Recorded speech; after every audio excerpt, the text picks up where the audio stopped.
بسم اللہ الرحمن الرحیم۔ میرا نام فرزانہ ہے اور میری بیٹی کا نام ریحانہ ہے۔ اس کی عمر اس وقت 16 سال تھی جب وہ میٹرک کر رہی تھی۔ میری بیٹی سکول سے آتی تو روز اس کی سہیلی فوزیہ بھی ہمارے گھر آ جاتی۔ فوزیہ صبح کے وقت سکول اور شام کو مسجد جایا کرتی تھی۔ دراصل مسجد میں مدرسہ بھی بنا ہوا تھا، وہ حفظ قرآن بن رہی تھی اور اسی وجہ سے وہ روز مجھے کہتی کہ اسے میرے ساتھ بھیج دیا کریں۔ ہمارے قاری بہت اچھے ہیں، وہ اسے بھی پڑھا دیا کریں گے۔ فوزیہ بہت اچھی لگتی تھی، وہ ہر وقت نقاب میں رہتی اور اپنے ساتھ ساتھ میری بیٹی کا بھی بہت خیال رکھتی تھی۔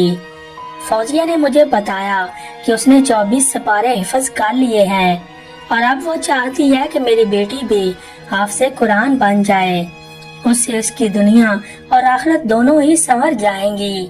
فوزیہ کی بات تو بالکل ٹھیک تھی، مگر میں ابھی ریحانہ کو مدرسے نہیں بھیجنا چاہتی تھی۔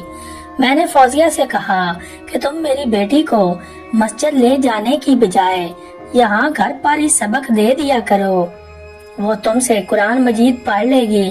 تب وہ کہنے لگی کہ میں ابھی اس قابل نہیں ہوں، میں نے خود جن سے پڑھا ہے، میں ان قاری صاحب کے پاس اسے لے کر جاؤں گی۔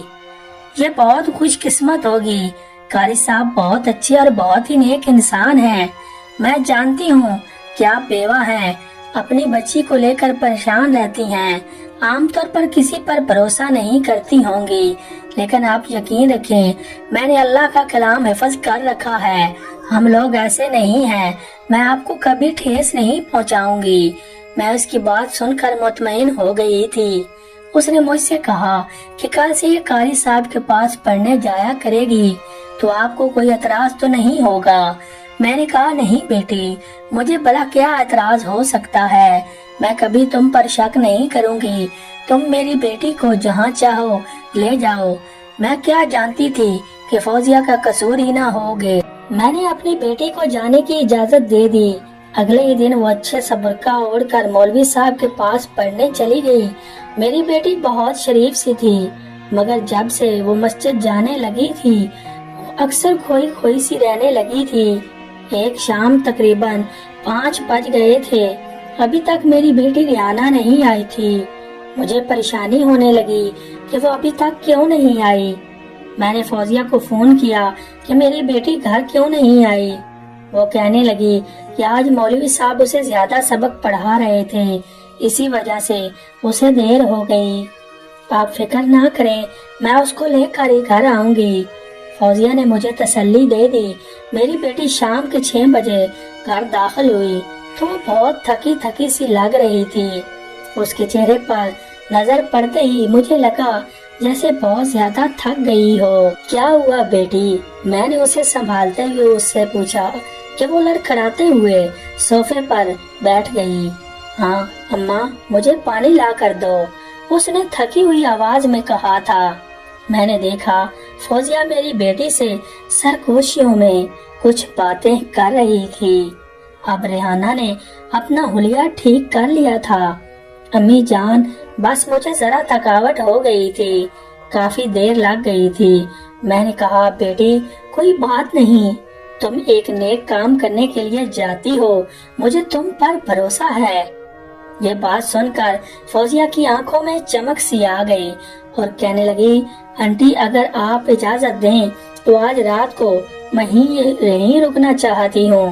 لگتا ہے کہ ریحانہ بہت تھک گئی ہے، میں رات کو اسے سبق یاد کروا دوں گی، ورنہ کل قاری صاحب اسے پھر سے روک لیں گے۔ یہ سن کر بھلا ایک لڑکی اپنے گھر رکنے پر مجھے کیا اعتراض ہو سکتا تھا۔ میں نے خوشی خوشی اسے اپنے گھر رکنے کی اجازت دے دی تھی۔ وہ میری بیٹی کے کمرے میں سو گئی تھی۔ ان لوگوں نے کمرے کا دروازہ بھی اندر سے بند کر لیا تھا۔